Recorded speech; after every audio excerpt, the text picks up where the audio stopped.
Kabaddi world championship में best performance देने वाली छत्तीसगढ़ की बेटी संजू देवी के संघर्ष की अपनी कहानी है। संजू देवी ने बताया कि जब उनका चयन वर्ल्ड कप के लिए टीम इंडिया में हुआ तब उनके पास पासपोर्ट भी नहीं था। अर्जेंट में उनका पासपोर्ट बनवाया गया। उन्होंने एक दिन देर से टीम को ज्वाइन किया। सफलता के बाद वापस लौटी संजू देवी ने एनडीटीवी से खास बातचीत की है।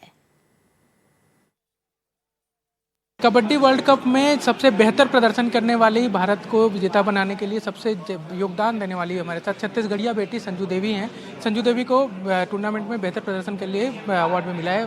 संजू जी, कैसा सफ़र रहा कोरबा से निकलकर वहां तक पहुंचना, और ये पूरा आपकी जर्नी कैसी रही?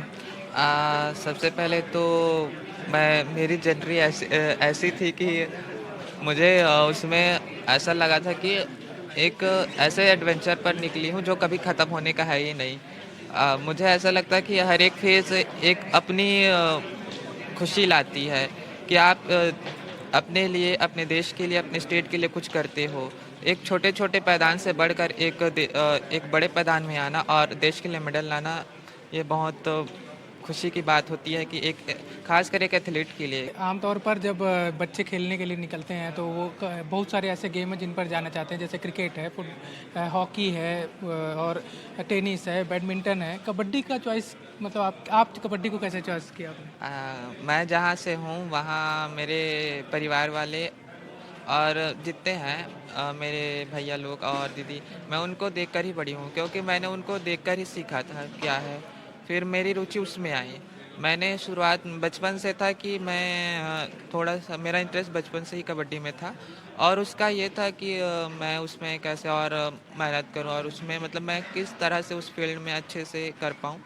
तो वेल सपोर्ट मुझे मिला मेरे परिवार वालों से, और जिन्होंने मुझे देखकर ट्रेनिंग उसके अंडर अनुज प्रताप सिंह जी मेरे कोच, उनके अंडर मैंने सब लिया और आगे बढ़ी। और उसके बाद मैं Khelo India state centre of excellence भरतरी बिलासपुर में दिल सिंह NIS कोच के अंडर में रही। वहाँ से मुझे बहुत अच्छा सपोर्ट मिला। बिल्कुल संजू, एक और सवाल ये है कि कई सारे ऐसे खिलाड़ी हैं, जब वो जीत कर आते हैं या उनको कामयाबी मिलती है तो एक तरह से पूरा एक सिस्टम उनके साथ हो जाता है। जैसे आपके साथ अभी उप मुख्यमंत्री खुद प्रेस कॉन्फ्रेंस कर रहे थे। लेकिन कई ऐसे खिलाड़ी हैं जो संघर्ष कर रहे हैं अपने चीज़ों के लिए और मांग करते हैं सरकार से, लेकिन मांगों को लेकर उनके सवाल रहता है कि पूरा नहीं होता। वैसे में सरकार से क्या उम्मीदें आपको लगती है कि जीतने के बाद तो ठीक है, अगर कोई फर्श से अर्श पर पहुंच गया तो उसको सब लोग पूछ रहे हैं, लेकिन जो खिलाड़ी अभी संघर्ष कर रहे हैं उनको भी सरकार सहयोग करे, इसके लिए क्या मैसेज है? मैं सबसे पहले तो बोलना चाहूँगी कि सरकार सभी को सपोर्ट करे, चाहे वो शुरुआत का हो या जिन्होंने मेडल लाया।